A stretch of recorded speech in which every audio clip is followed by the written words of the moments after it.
Weekend ആവാൻ വേണ്ടി മോൻ കാത്തു നിൽക്കുന്നത് തന്നെ സ്വിമ്മിംഗ് പൂളിലുള്ള ഈ ഒരു കളിക്ക് വേണ്ടിയിട്ടാണ്. നാട്ടിൽ പോകുമ്പോഴൊക്കെ വീടിൻ്റെ അടുത്ത പുഴയിലും കുളത്തിലൊക്കെ ഒരുപാട് സമയം ചെലവഴിക്കുന്ന പോലെ ബാംഗ്ലൂർ ഫ്ലാറ്റിൽ ജീവിക്കുന്ന ഞങ്ങൾക്ക് ആകെയുള്ള ഒരു ആശ്രയം ഇവിടുത്തെ ഈ ഒരു സ്വിമ്മിംഗ് പൂളാണ്. ഇന്ന് രണ്ടുപേർക്കും ലീവ് ആയതുകൊണ്ട് തന്നെ രാവിലെ എണീറ്റ് പല്ലുതേപ്പും കഴിഞ്ഞ് നേരെ പോയതാണ് സ്വിമ്മിംഗ് പൂളിൽ കളിക്കാനായിട്ട്. ബ്രേക്ക്ഫാസ്റ്റും കാര്യങ്ങളൊക്കെ കഴിഞ്ഞപ്പോൾ ഉച്ചയ്ക്കുള്ള കറികൾ ഉണ്ടാക്കാമെന്ന് വിചാരിച്ചു. ഇന്ന് ഞാൻ ഉണ്ടാക്കുന്നത് പാവയ്ക്ക പച്ചടിയാണ്. ഇത് ഉണ്ടാക്കാൻ വളരെ സിമ്പിളാണ്. ഇതിന് വേണ്ടിയിട്ട് പാവയ്ക്ക ചോപ്പറിൽ പൊടിപൊടിയായിട്ട് അരിഞ്ഞെടുക്കുക. കൂടെ ആവശ്യത്തിന് എരിവിനുള്ള പച്ചമുളകും കൂടി അരിഞ്ഞിട്ടിറക്കി ചേർക്കുക. പിന്നെ ആവശ്യത്തിന് ഉപ്പും മഞ്ഞപ്പൊടിയും കൂടി ചേർത്ത് നല്ലതുപോലെ തിരുമ്മിയിട്ട് ഒരു 10 മിനിറ്റ് മാറ്റി വെക്കണം. അതിനുശേഷം നമ്മൾ എണ്ണ ചൂടാക്കി കടുക് പൊട്ടിക്കുക. അതിലേക്ക് പാവയ്ക്ക ചേർക്കുക. ഇത് നല്ലതുപോലെ അടച്ചു വെച്ച് വേവിക്കുക. ഞാൻ എണ്ണ വളരെ കുറച്ച് ഉപയോഗിക്കുന്ന ഒരാളാണ്. നിങ്ങൾ എണ്ണ നന്നായിട്ട് യൂസ് ചെയ്യുകയാണെങ്കിൽ ഓയിൽ ഇത് ഡീപ് ഫ്രൈ ചെയ്തിട്ട് നല്ല വറുത്ത് കോരി എടുക്കുകയാണെങ്കിൽ ഒന്നും കൂടി ടേസ്റ്റി ആയി കിട്ടും. ഇനി ചെയ്യേണ്ടത് നമുക്ക് നാളികേരവും പച്ചക്കടുകും ആവശ്യത്തിനുള്ള തൈരും കൂടി ചേർത്തിട്ട് നല്ല വെണ്ണ പരുവത്തിൽ അരച്ചെടുക്കണം. ഈ അരപ്പയിലേക്ക് ചേർത്തിട്ട് ഒന്നും കൂടി ഒന്ന് ചൂടാക്കി കൊടുത്തു കഴിഞ്ഞാൽ നമ്മുടെ പാവയ്ക്ക പച്ചടി റെഡി ആയി കഴിയും കേട്ടോ. ലാസ്റ്റ് സ്റ്റേജാണ് നമ്മുടെ കറിവേപ്പിലയും അതുപോലെ തന്നെ കടുകും ഉണക്കമുളകും കൂടി താളിച്ച് ചേർക്കുക എന്നുള്ളത്. പാവയ്ക്കയുടെ കയ്പ്പ് തീരെ പറ്റാത്ത ആൾക്കാരാണെങ്കിൽ ഇങ്ങനെ ഒന്ന് ട്രൈ ചെയ്ത് നോക്കൂ കേട്ടോ. സംഭവം നല്ല ടേസ്റ്റിയാണ്. കയ്പ്പ് കുറച്ച് കുറഞ്ഞു കിട്ടുകയും ചെയ്യും.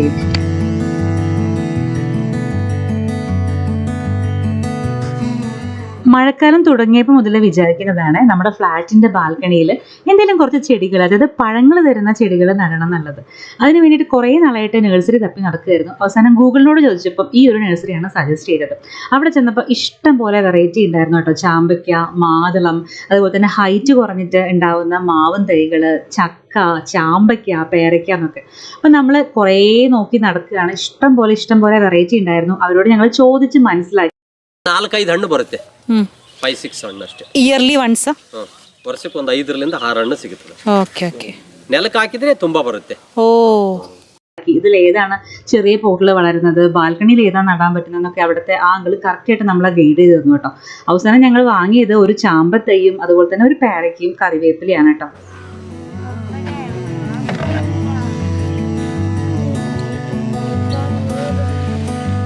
ചെടിയൊക്കെ വാങ്ങിച്ച് വരുന്ന വഴിക്ക് ഒരു ചേച്ചി അവർ തോട്ടത്തിൽ നിന്ന് നല്ല ഫ്രഷ് പയറ് പറിച്ചിട്ട് കെട്ടി വെച്ചിരിക്കുന്നത് കണ്ടു കേട്ടോ. അവർ നല്ല വില കുറവിലാണ് അത് വിൽക്കുന്നുണ്ടായിരുന്നത്. ഞങ്ങളവിടെ ഇറങ്ങിയിട്ട് ഒരു 2-3 ബണ്ടിലൊക്കെ വാങ്ങിച്ചു.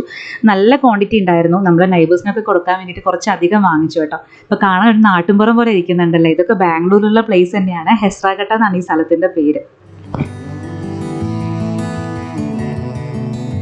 ഒരുപാട് നാളായി കാത്തിരുന്ന് ഫൈനലി ഇഷ്ടപ്പെട്ടൊരു സാധനം ഓർഡർ ചെയ്തു. ഇന്ന് അതെൻ്റെ കയ്യിലെത്തുകയും ചെയ്തു കേട്ടോ.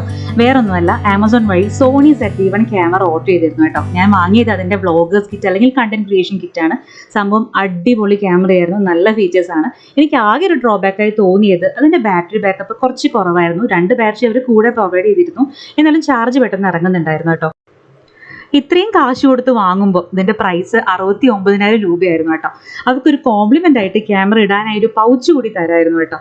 ഇത് പാനെ വാങ്ങി തോട്ടിയില്ല എന്നുള്ള അവസ്ഥയായി. ഇനി സെപ്പറേറ്റ് ആയി ഞാൻ ആ പൗച്ച് കൂടി ഓർഡർ ചെയ്യണം.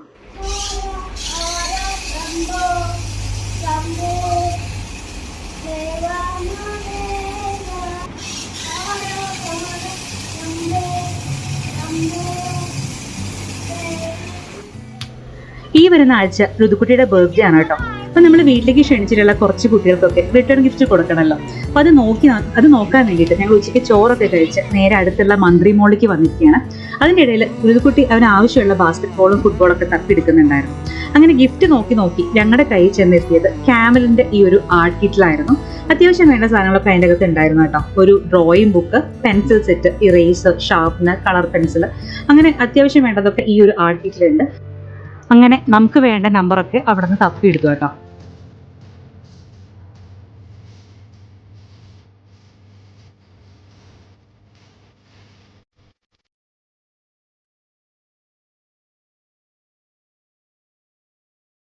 പിന്നെ സെലക്ട് ചെയ്തത് ഈ ഒരു പെൻസിൽ ബോക്സ് ആണ്. അതും ഇഷ്ടം പോലെ വെറൈറ്റി ഉണ്ടായിരുന്നു. അപ്പോൾ ഡാഡയും മോനും കൂടി അത് സെലക്ട് ചെയ്തുകൊണ്ടിരിക്കുകയാണ്. ഋതുക്കുട്ടി ഭയങ്കര ഹാപ്പിയാണ്. പൊതുവെ മോനെ കൊണ്ട് മോളിലൊക്കെ വന്നു കഴിഞ്ഞാൽ അവൻ എല്ലാ സാധനങ്ങളും വാരിയെടുത്ത് നമ്മുടെ കാറിലിടാനായിട്ട് ഭയങ്കര ഇൻട്രസ്റ്റ് ആണ്. കിട്ടിയ ചാൻസ് ഇവിടെ ഉപയോഗിച്ചുകൊണ്ടിരിക്കുകയാണ്. അപ്പോൾ ആവശ്യമുള്ള നമ്പറിനേക്കാളും കൂടുതൽ ആള് കാറിൽ ഇട്ടുകൊണ്ടിരിക്കുന്നുണ്ട്. ഇനി ബില്ലിംഗ് സെക്ഷനിൽ എത്തിയിട്ട് വേണം നമുക്ക് വേണ്ട നമ്പർ എടുത്തിട്ട് ബാക്കി അവിടെ തിരിച്ചേൽപ്പിക്കാൻ വേണ്ടി.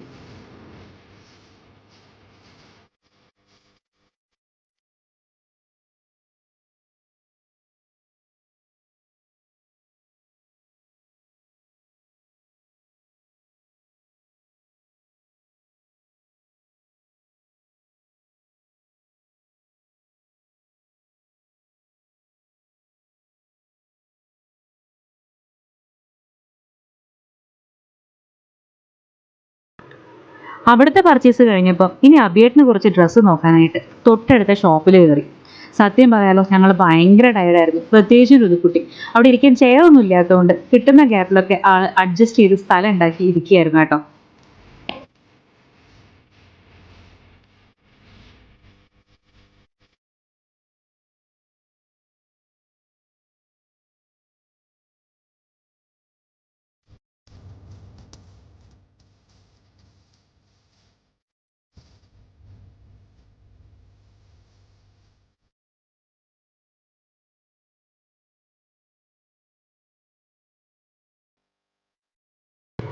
അങ്ങനെ ഇത്തവണ അധികം ലേറ്റ് ആവാണ്ട് തന്നെ ഞങ്ങൾ അവിടെ നിന്ന് ഇറങ്ങി. നാളെ ഇനി സ്കൂളിൻ്റെയും ഓഫീസിൻ്റെ ഒക്കെ തിരക്കായതുകൊണ്ട് തന്നെ ഇരുട്ടാവുന്ന വരെയൊന്നും മന്ത്രി മോള് സ്പെൻഡ് ചെയ്തില്ല കേട്ടോ. അപ്പോൾ ഞങ്ങൾ വീട്ടിലേക്ക് പോയിക്കൊണ്ടിരിക്കുകയാണ്. ബാംഗ്ലൂർ വന്നവർക്കും ഇവിടെ ഉള്ളവർക്കൊക്കെ അറിയുണ്ടാവും ഈ ഒരു സ്ഥലം മല്ലേശ്വരം. നല്ല ഭംഗിയുള്ള ഒരു ഏരിയ ആണ്. റോഡിൻ്റെ രണ്ട് സൈഡിലും നല്ല വലിയ വലിയ മരങ്ങളും നല്ല തണലൊക്കെ ആയിട്ടുള്ള ഒരു ഏരിയ. പോരാത്തതിന് നമുക്ക് ലേഡീസിനൊക്കെ സ്ട്രീറ്റ് ഷോപ്പിംഗ് ചെയ്യാൻ പറ്റിയൊരു സ്ഥലം കൂടിയാണ്. റോഡിൻ്റെ രണ്ട് സൈഡിലും ഇഷ്ടംപോലെ സാധനങ്ങൾ ഇരുന്ന് വിൽക്കുന്നുണ്ടാവും. ഡ്രസ്സായാലും ബാക്കിയുള്ള എന്തൊരു ആക്സസറി ആണെങ്കിലും ഒക്കെ നമുക്ക് ഈ മല്ലേശ്വരത്ത് വന്നാൽ കിട്ടും കേട്ടോ. പൊതുവേ ഞാൻ ഇവിടെ വന്നു കഴിഞ്ഞാൽ അതൊക്കെ ചെയ്തിട്ടായിരിക്കും വീട്ടിൽ പോകുന്നത്. പക്ഷെ ഇന്ന് അതിനൊന്നും സമയമില്ലാത്തതുകൊണ്ട് ഒക്കെ കാറിലിരുന്ന് നിങ്ങൾക്ക് വീഡിയോ എടുത്ത് കാണിച്ചു തരാമെന്ന് വിചാരിച്ചു കേട്ടോ. വീണ്ടും ഋതുക്കുട്ടി സ്വിമ്മിംഗ് പൂളിലോ എന്ന് വിചാരിക്കുന്നുണ്ടാവും അല്ലേ? വീട്ടിൽ തിരിച്ചെത്തിയപ്പം ഇവിടെ നല്ല കാലാവസ്ഥയായിരുന്നു കേട്ടോ. നല്ല മഴയ്ക്കുള്ള ഒരു ലക്ഷണം ഉണ്ടായിരുന്നു. അതുകൊണ്ട് തന്നെ ഭയങ്കര തണുത്ത കാറ്റൊക്കെ വീശിക്കൊണ്ടിരിക്കുകയായിരുന്നു. പോരാതെ തന്നെ മോൻ്റെ കുറച്ച് ഫ്രണ്ട്സ് കൂടി കളിച്ച് വരുന്നത് കണ്ടപ്പോൾ കുട്ടിക്ക് കൊതിയായി. അങ്ങനെ ആകെ ഒരു ഹാഫ് ആൻ അവർ ഇറക്കാമെന്നുള്ളൊരു കണ്ടീഷനിൽ ഞാൻ കൊണ്ടുവന്നിരിക്കുകയാണ്. ഋതുക്കുട്ടിയുടെ കളിയൊക്കെ കഴിഞ്ഞപ്പോൾ കുറച്ച് നേരം സ്കൂട്ടർ എടുത്ത് ഫ്ലാറ്റിന് ചുറ്റും ഒന്ന് റൗണ്ട് ചെയ്തു കേട്ടോ. കൂടെ മോൻ്റെ ഒരു കുഞ്ഞു ഫ്രണ്ടും കൂടി ഉണ്ടായിരുന്നു. ഇവിടെ ആണെങ്കിൽ നല്ല കാറ്റും നല്ല ഇടിമിന്നലൊക്കെ ആയിരുന്നു. രാത്രി മഴ പെയ്യുന്നുള്ള കാര്യം ഉറപ്പായിരുന്നു. നമുക്കാണെങ്കിലും വീടിൻ്റെ അകത്ത് കയറാൻ തോന്നില്ല. അത്ര നല്ലൊരു ക്ലൈമറ്റ് ആയിരുന്നു കേട്ടോ. അങ്ങനെ പ്രതീക്ഷിച്ച പോലെ രാത്രി ഭയങ്കര മഴയായിരുന്നു കേട്ടോ. വീട്ടിലെത്തി കുളിപ്പിച്ച് ഡ്രസ്സൊക്കെ മാറ്റിയതായിരുന്നു. വീണ്ടും ഞങ്ങൾക്ക് മഴയത്ത് കുളിക്കണം. ഇതൊക്കെയല്ലേ ഒരു കുഞ്ഞ് സന്തോഷമല്ലേ? അപ്പോൾ അതൊക്കെ സമ്മതിച്ച് കൊടുത്തു. അവനും ഇഷ്ടമാണ്. പണ്ടൊക്കെ എനിക്കും ഇത് ഭയങ്കര ഇഷ്ടമായിരുന്നു. അപ്പോൾ ജലദോഷം പനിയും പിടിക്കാതിരിക്കാനായിട്ട് തലയിലൊരു സ്വിമ്മിങ് ക്യാപ്പ് കൂടി വെച്ചിരുന്നു കേട്ടോ. അങ്ങനെ മഴയത്തൊക്കെ പോയിട്ട് ഇത് കൂട്ടി ഇഷ്ടം പോലെ കളിച്ച് കുളിച്ച് നനഞ്ഞ് കയറി. ഇനി നാളെ രാവിലെ നേരത്തെ എണീപ്പിച്ച് സ്കൂളിലേക്ക് വിടണം കേട്ടോ. അപ്പോൾ ഇന്നത്തെ ഞങ്ങളുടെ 2 ദിവസത്തെ ഈ ഒരു വ്ളോഗ് ഇതോടെ അവസാനിക്കുകയാണ്. നിങ്ങൾക്ക് എല്ലാവർക്കും ഇത് ഇഷ്ടപ്പെട്ടു എന്ന് പ്രതീക്ഷിക്കണം കേട്ടോ. വീണ്ടും അടുത്തൊരു വീഡിയോ ആയിട്ട് കാണാം. അതുവരേക്കും ബൈ.